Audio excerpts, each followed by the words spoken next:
Interesting question. What is karma and what is prarabdha? Are they same? It continues. Does karma presupposes past life existence? What if someone doesn't believe in past life? And next question also is there. How to overcome the suffering patterns of karma? Interesting ones, and I'll start with the first one with a quick reply. What is karma and what is prarabdha? Are they same? The answer is yes and no. I need to go a little deeper into this to explain what is that. Hello, my name is Sep Dash. I have been taking people through a journey of healing and manifestation with the application of the ancient wisdom based on the chakras, and the whole pattern or the modality is known as cosmic healing and quantum manifestation. Thousands of people have been benefited through this process, and let's understand few things in this channel through these videos. Now, coming back to our question about karma. First thing that I would love to answer or to look towards is the second question which has come in this series, which talks about, does it predispose or presuppose the existence of past life? Yes, absolutely. When we say karma, we say there are past life. We existed even before this life. Sounds little weird, and some people may say, I don't believe in this, but that's how the very doctrine of karma is there. So as per the doctrine of karma, we have multiple lives before we came to this existence. And in each of those past lives, we have done something, some actions, and they have been the cause or the causality for the way we are living this life. So this multiple living is definitely somewhere in our scientific mind, in our logical mind, it doesn't fit in. But let me tell you something very, very interesting.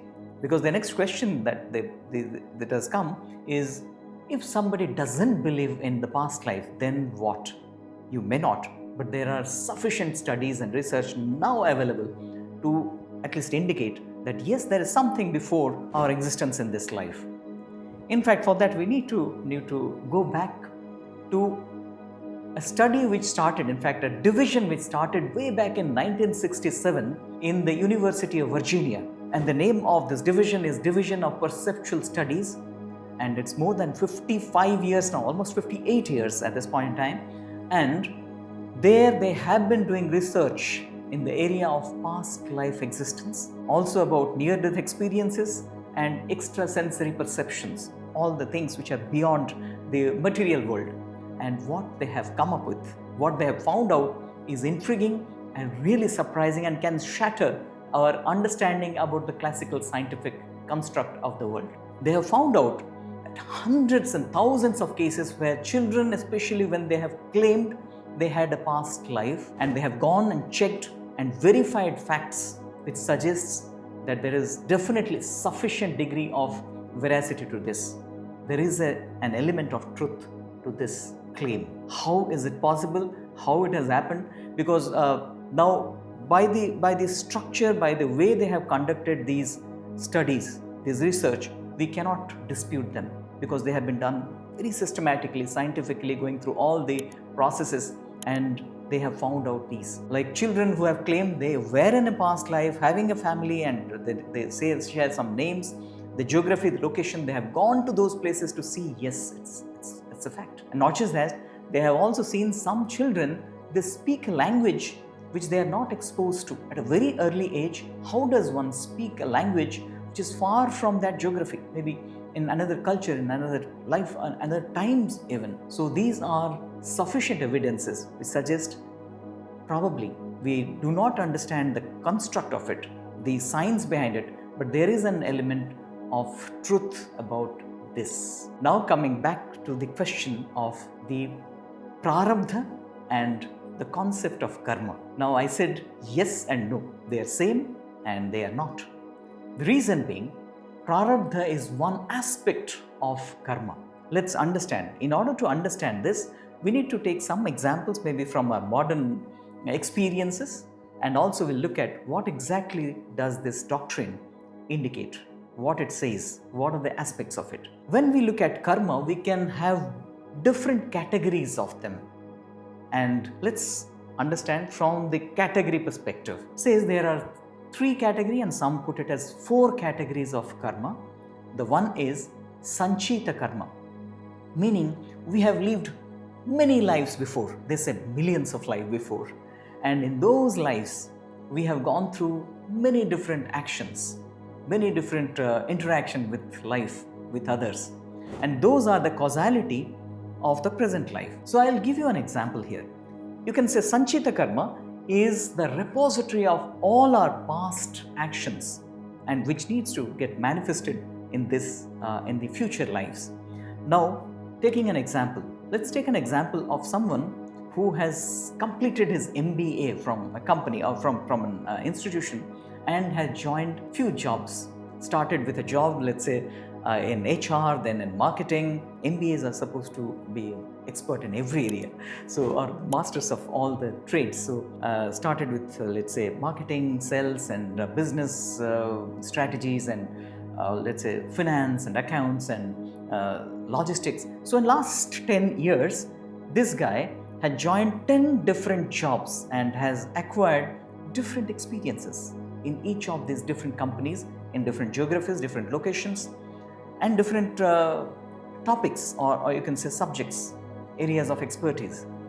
Now, all these accumulated experiences of this individual can be compared.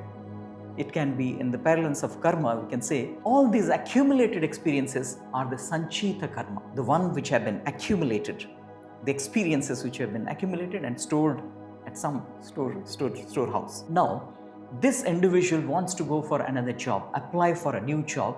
Let's say he loved marketing a lot and he wants to apply in marketing. Now for this, how he needs to prepare a CV? Heavy with marketing stuff, right?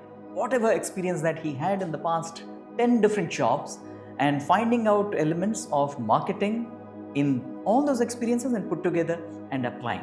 And specifically heavily from the one where he was in marketing. Now choosing these, creating a CV and going to a fresh job is very similar to Prarabdha. That's what they say. Prarabdha is the one where we choose a part of it. And now we go in for a new life. That aspect which has been chosen from the Sanchita Karma. Sanchita Karma is the big superset of all the karmas, all the impressions, imprints which have been accumulated there, and the part which has been taken is the Prarabdha. Now when we come to Prarabdha, this is the one, or these are the imprints, these are the causalities that you have chosen which will be exhausted in this life. And until these causalities are there within us, we keep going through the journey of this life, and when they are exhausted, then we go back and go for another life. Now this aspect, so can you see the difference? Prarabdha is one kind of karma. That's why I said they are same and they're not, because Prarabdha is the subset of the entire aspects of karma. Now we come to another category. It is known as Kriyamana or Agami Karma. Some people they put it together, some people they say they're different. Kriyamana Karma and Agami Karma are different. Kriyamana is the right at this point in time, whatever I am doing, and it is also being effected at the same time or in the same duration. For example, again taking an example, the individual who joined the company, new company. So in the parlance of karma, we have taken the Prarabdha and come to new life. And going back to the example I just mentioned, the individual has joined a new organization, and there he's taking some action, learning some new things. So gathering new experiences. And these experiences will be handy when he go further in life and maybe apply for another job. So these aspects which he is earning and learning and experiencing now is going to help him in the future of Agami. This experiences gathered is Agami Karma. Some people they say there is something called the Kriyamana Karma, which is exhausted or which is right now, whatever I am doing and the effect also is happening. That part is known as the Kriyamana, and many of the texts would say Kriyamana and Agami are very similar. They don't differentiate much between them. So largely if you see, the accumulated karma, Sanchita Karma, part of it which has been taken for this life. So those imprints, impressions, those causality, those seeds which are there in us is the Prarabdha Karma. And then during this journey of life, whatever we gather is Kriyamana or Agami Karma. Now, giving an example, if you want to segregate or see how Kriyamana and the Agami are different. Let's say some little child is there and touching a flame of fire. The moment she touches, it burns, hurts, Kriyamana. Instantly there is a reaction, there is an effect of it, and the pain comes. But at the same time, it's not the end of that. The fear of fire continues in the mind as an impression, gathered as an experience, and would continue even for a later part of life, and it continues even for the later lives. This is, you can say, as an analogy that how the imprint is gathered, the fear for fire is gathered there and continues as an imprint, Agami, in any of the future circumstances. Definitely he or she would not love to touch fire again, because that imprint has been captured here.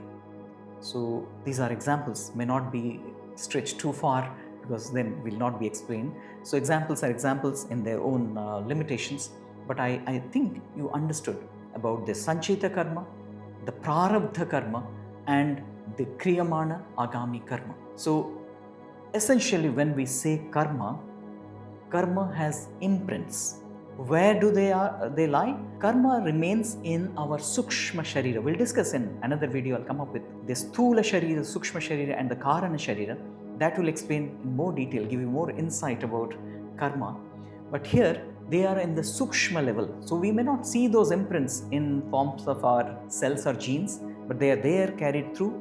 And these aspects are going to give us patterns in our life. So when we say karma, can they be healed? Yes. Now let me share something about our modality, which is cosmic healing and quantum manifestation, which is based on the energy centers, energy fields, chakras. And in the chakras, we see these imprints are also impacting them.